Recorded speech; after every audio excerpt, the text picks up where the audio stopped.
Olá para você que me acompanha aqui no canal do meu tio Oscar. Hoje o assunto vai ser Seabiscuit, Alma de Herói, de 2003. Quando a academia anunciou a lista de indicados ao Oscar nessa temporada, eu lembro claramente que houve uma certa surpresa na imprensa brasileira pela inclusão desse título entre os 5 finalistas a melhor filme. Me lembro também que a sessão dele, já no período pré-Oscar, estava relativamente vazia e pouco se escreveu na mídia especializada. E não foi uma particularidade apenas daqui. Cerca de 81% de toda a bilheteria acumulada veio do mercado doméstico, que nunca fez dele o campeão semanal, mas garantiu mais de 120 milhões de dólares de arrecadação total. Nos Estados Unidos, ele ficou à frente de filmes como Pequenos Espiões 3, Game Over, As Panteras Detonando e Fred vs Jason, que tinham um potencial bem maior. E não para por aí. Kill Bill Volume 1 não fez muito mais do que a metade da bilheteria de Seabiscuit. O que será que explica esse desempenho tão extraordinário por lá? Where can't we go in America? So, as corny as it sounds, I'd like to propose a toast to the future. Because out here, my friends, the sky is literally the limit. To the future! Em 1999, a escritora norte-americana Laura Hillenbrand publicou um livro chamado Seabiscuit: An American Legend, que foi um sucesso absoluto tanto de crítica quanto de público, vencendo dezenas de prêmios e vendendo milhares de cópias. Trata-se de uma obra de não ficção que se aprofunda na história de uma das personalidades esportivas mais influentes do século XX nos Estados Unidos, o cavalo de corrida Seabiscuit. No livro, a escritora resgata e organiza material histórico para reconstruir a mais fidedigna escala de importância que esse animal teve no imaginário popular ao longo da década de 1930. Eram os anos da Grande Depressão, um dos períodos mais difíceis na América do Norte do ponto de vista econômico, com desemprego altíssimo, aumento da fome e da pobreza e desesperança generalizada.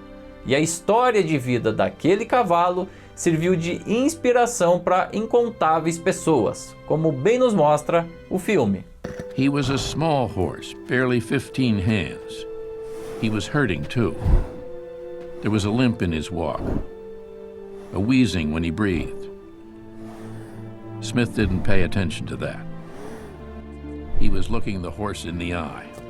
O Seabiscuit era um cavalo relativamente pequeno, desacreditado, sem as características físicas e comportamentais que normalmente definem um campeão. Foi considerado preguiçoso e arredio demais, e sem o treinamento adequado, perdeu grande parte das corridas que disputou no início da carreira. No entanto, quando o treinador Tom Smith o observou pela primeira vez, ele enxergou potencial e convenceu o empresário Charles Howard a investir nele, mesmo contra todos os prognósticos. Se fosse apenas sobre isso, o filme já seria uma delícia. Histórias de superação e de triunfo dos renegados tendem a agradar o público, e é muito gostoso ver o Seabiscuit superando a soberba dos adversários, em especial o supostamente invencível War Admiral. Mas a história adiciona uma segunda camada narrativa que tem a ver com o jockey Red Pollard.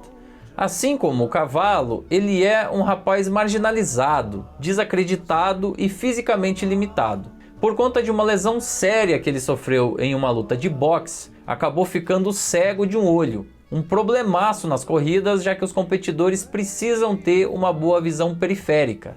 I told you, look out for Rosemont. I thought I had it. You stopped riding. I couldn't see him. What the hell are you talking about? He was flying up your tail. Yeah, well, I can't What? see out there. O espectador não tem apenas um, mas 2 personagens pelos quais ele torce a favor. Ambos superam os próprios limites, precisam derrubar preconceitos e enfrentar forças muito mais poderosas. E ainda se complementam. A relação entre homem e cavalo é de confiança e cumplicidade, como se eles fossem interdependentes. Até por isso eu adoro a cena em que o Tom Smith observa tanto o animal quanto o Pollard à distância, e os dois agem de forma muito semelhante, bem reativa e até violenta. É o roteiro do filme mostrando que eles nasceram um para o outro, mesmo sem se conhecer. Se você gosta de filmes envolvendo animais e humanos, esse daqui apresenta tudo de bom que você poderia esperar dele. Agora, se a sua preferência é por filmes de esporte, ele também traz todos os ingredientes super bem misturados. O treinamento pesado, a superação dos limites, os percalços no meio do caminho, os elementos extra-esportivos que tentam desequilibrar a disputa e até um incidente que pode colocar tudo a perder pouco antes dos momentos decisivos. Ou seja, o filme tem uma construção clássico-narrativa das mais eficientes, que organiza os elementos de forma a potencializar os resultados dramáticos. Não tem muito como não gostar do filme, porque a experiência sensorial nos leva a se emocionar com aquela história. Eu me lembro, inclusive, que saí do cinema tendo ele como um dos favoritos pessoais daquela cerimônia do Oscar. We gotta get to the lead. Biscuit never goes to the lead. I know, but we gotta teach him to break first. If that monster shakes loose, we'll never catch him. What, retrain him? We got 2 weeks. E de quebra, o filme também é visualmente muito bonito, muito bem cuidado esteticamente. Não à toa, ele foi indicado nas categorias de melhor direção de arte, melhor figurino e melhor fotografia. Além disso, foram outras 4 indicações: melhor mixagem sonora, melhor montagem, melhor roteiro adaptado e melhor filme. Muita gente problematiza o ato final, que alonga a história para além do que seria esperado, mas isso não me incomoda. A questão mal resolvida do John Pollard com os pais, que abandonam o menino logo no início do filme, é muito mais mal resolvida na minha opinião. Também acho um pouco problemáticos os primeiros 25 minutos, que trazem algumas informações pouco aproveitadas mais à frente.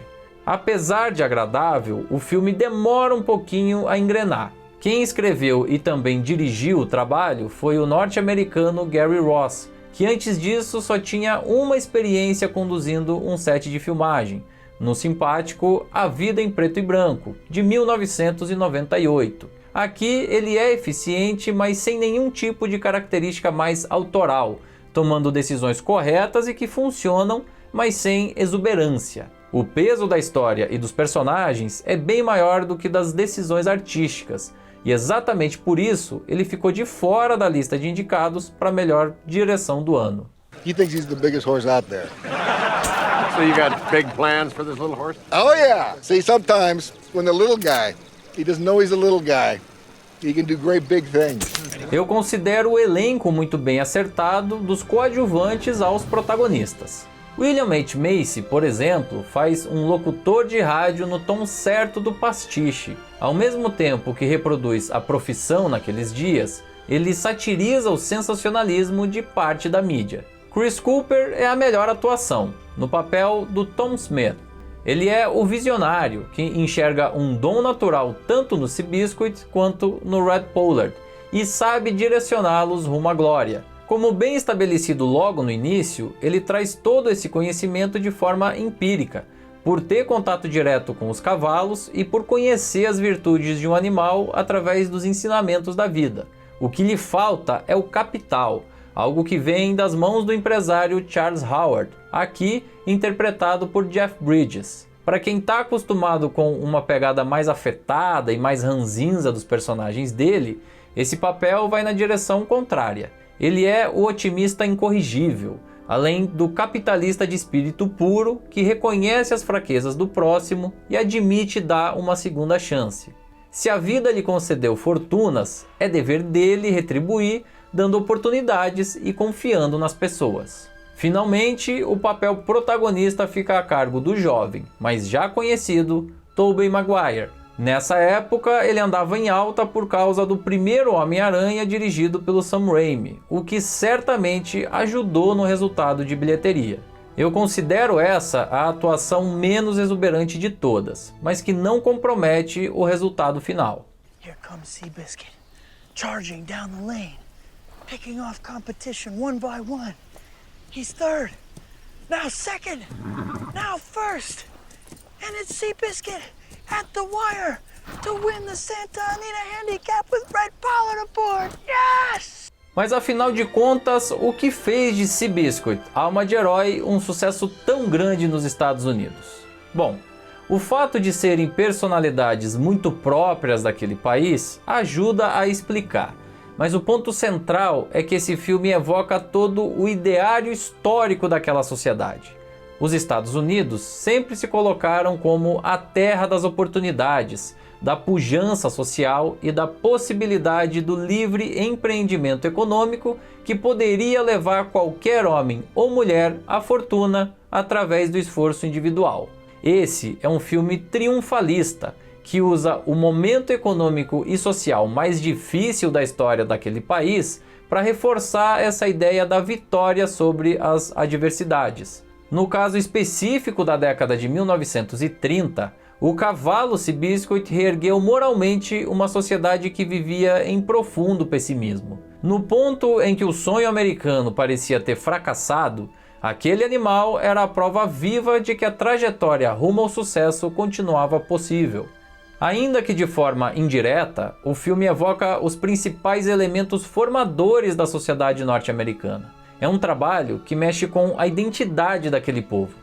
E narrativamente falando, ele é até bem didático nesse sentido, utilizando fotografias de arquivo e narrações em off para exaltar esses valores. In the end, it wasn't the dams, or the roads, or the bridges or the parks.